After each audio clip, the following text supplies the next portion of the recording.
यहाँ तो तेरा भी मेरा है और मेरा तो मेरा है ही। मम्मी, ये कैसे पतीले में दूध रखा है? पूरे फ्रिज में दूध हो गया है।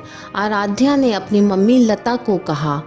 अरे बेटा, ये तो नया ही पतीला है, देखती हूँ। जाओ तुम अपना काम करो, कहते हुए लता पतीले को देखने लगी। देखा तो सच में पतीले के नीचे की किनार हल्की दबी सी है और पतीले का निचला हिस्सा भी शेपलेस हो गया है। लता का गुस्सा फूट पड़ा आज। उसने ऐसे ही पतीला उठाकर अपनी जेठानी अर्चना के सामने रखते हुए कहा, ये क्या दीदी, हर बार की तरह पतीला इस्तेमाल कर लिया जब तक सही था, और जब ये फूट गया तो मेरे सिर पर मढ़ दिया। क्यों? ऐसी बात नहीं है छोटी बहू, फूट गया होगा पतीला, इसमें इतना गुस्सा होने की क्या जरूरत है? वैसे भी तुम्हारे पास बर्तनों की कमी है क्या? सासू माँ गायत्री जी ने बीच में दखल अंदाजी करते हुए कहा। अच्छा, अब समझ में आया, आपकी आड़ लेकर दीदी मुझे धोखा दे रही है। पर सासू माँ, ये दीदी के साथ साथ आप भी मुझे धोखा दे रही हैं, ये बात याद रखना आप। एक बात और, मेरा मायका भरा पूरा परिवार है, तो आए दिन वो लोग मुझे कुछ ना कुछ देते रहते हैं। इसका मतलब ये नहीं कि आप लोग मुझे बताए बिना धोखे में रखकर मेरी चीज़ों का इस्तेमाल करें और फिर वो खराब हो जाए तो मेरे सर पर मढ़ दें। एक बात बताइए मम्मी जी, आपके मायके से भी तो बहुत कुछ आता है, तो हर बार वो चीज़ें आप संभाल कर छिपा कर क्यों रख देती हैं? मैं अपनी सुविधाओं के लिए मेरे मायके से आए बर्तन या कुछ चीज़ें निकाल लेती हूँ, तो क्या गलत करती हूँ?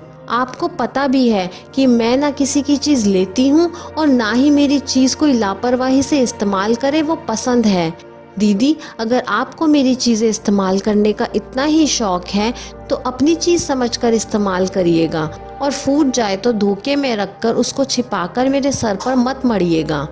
आंखों में आंसू लिए लता ने कहा। लता की बात सुनकर गायत्री जी और अर्चना के चेहरे का रंग उड़ गया, क्योंकि उसकी हर बात सही है। जब भी लता अपनी सुविधा के लिए कोई भी चीज या बर्तन निकालती अपने मायके से आए हुए, तो लता की जगह अर्चना ज्यादा इस्तेमाल करती। लता यह समझकर चुप रह जाती कि घर एक ही है तो इसमें तेरा क्या और मेरा क्या। पर जब सासू माँ ने अपने मायके आई चीजों को संभाल कर छिपा कर रख दिया, तब लता को समझ में आया कि उसके साथ इतने सालों से धोखा हो रहा है।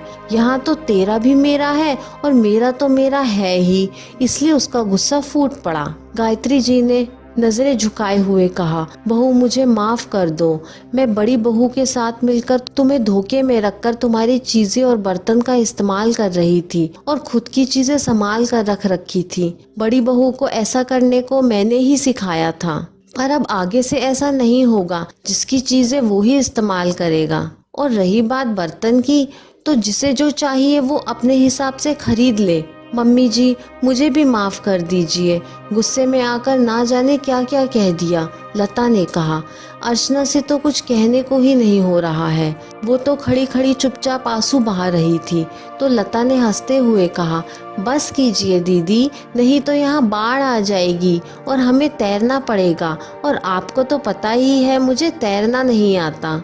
सच में तुमको समझना बड़ा मुश्किल है, कभी हंसाती है कभी रुलाती है। कहते हुए गायत्री जी ने अपनी दोनों बहुओं को गले से लगा लिया। ये कहानी आपको कैसी लगी मुझे कमेंट करके ज़रूर बताइए। कहानी पसंद आई हो तो लाइक, शेयर और चैनल को सब्सक्राइब करना ना भूलें। कहानी सुनने के लिए आपका बहुत बहुत धन्यवाद।